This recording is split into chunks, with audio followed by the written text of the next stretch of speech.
মস্কোর জীবন নিয়ে সন্তুষ্ট নন সিরিয়ার ক্ষমতাচ্যুত প্রেসিডেন্ট বাশার আল আসাদের স্ত্রী আসমা আল আসাদ।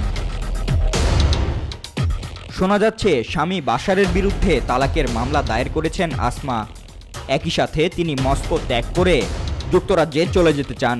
আরব ও তুর্কি মিডিয়ার বরাত দিয়ে এই খবর জানিয়েছে জেরুজালেম পোস্ট।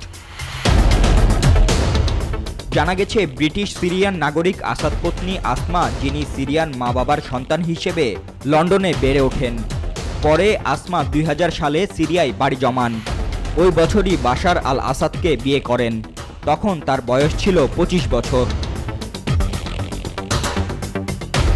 সম্প্রতি ক্ষমতাচ্যুত হওয়ার পর বাশার আল আসাদ মস্কোতে আশ্রয় লাভ করেন।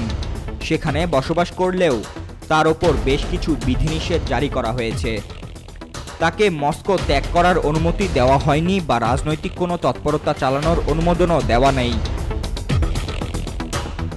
এদিকে বাশার আল আসাদের ভাই মাহের আল আসাদকেও রাশিয়ায় আশ্রয় মঞ্জুর করা হয়নি। তার অনুরোধ এখনও বিবেচনাধীন রয়েছে বলে জানিয়েছে সৌদি ও তুর্কি মিডিয়া। মাহের ও তার পরিবার রাশিয়ায় গৃহবন্দী রয়েছেন, যদিও এ নিয়ে সরাসরি কোনো বক্তব্য পাওয়া যায়নি রুশ কর্তৃপক্ষের কাছে।